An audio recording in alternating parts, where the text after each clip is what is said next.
Paschimottanasana, the west stretching pose, otherwise known as a seated forward bend, the name Paschimo is significant for a practice done traditionally facing the rising sun. Paschimottanasana signifies the sunset of the practice, moving more into a deep inner space, calming and quieting more inside in preparation for, ultimately, for Shavasana.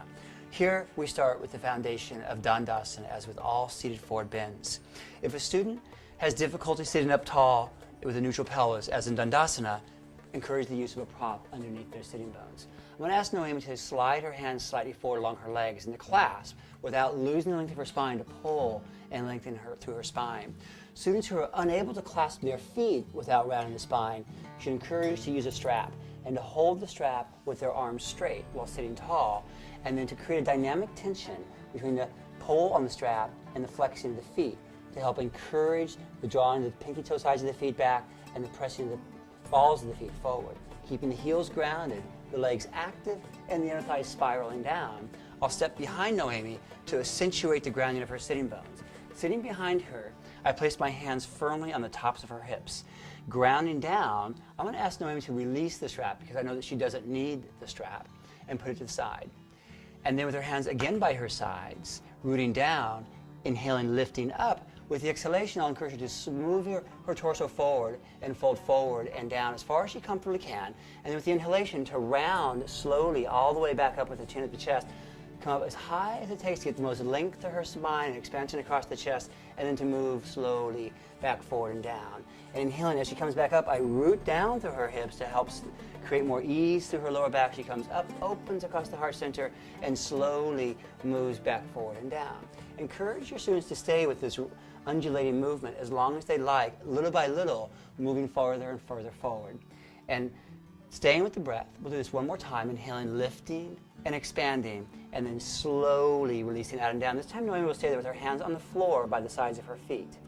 And here, I'll place my hands again to the hips, and the primary action here is to press down and slightly back to help ground the sitting bones and to create more length through the lower back. I want to encourage your students to keep their feet flexed in dorsiflexion.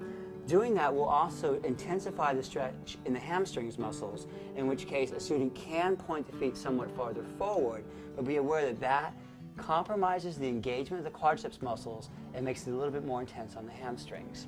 Here I'm going to again place my hands onto Noemi's hips and pressing down with my thumbs pressing the sacrum down, my own shoulder blades shrugging down my back, my chest expanding. I'll find that point in the curve of her spine where the arc starts to peak and place my sternum just there. And with each inhale, is this okay? With each inhale, as I feel her breath, I'll lift off a little bit. And as I feel her exhaling, I'll encourage the lengthening of her spine by sliding my sternum slightly up her back. All the while, I'm using my hands to ground her hips and encourage that firm rooting. Little by little, she draws farther and farther forward. I'm going to ask you to lift your head a bit, lift your chest, and lengthen out a bit more.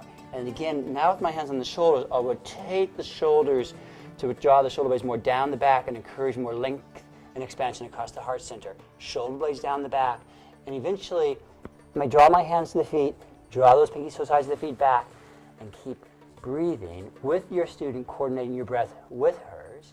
If the student clasps the wrists, as you can see Noemi has done here, slide the clasp up to the balls of the feet and use that, just as we do with the strap, in a dynamic positioning, pulling on the hands and pressing out on the feet, keeping the legs active.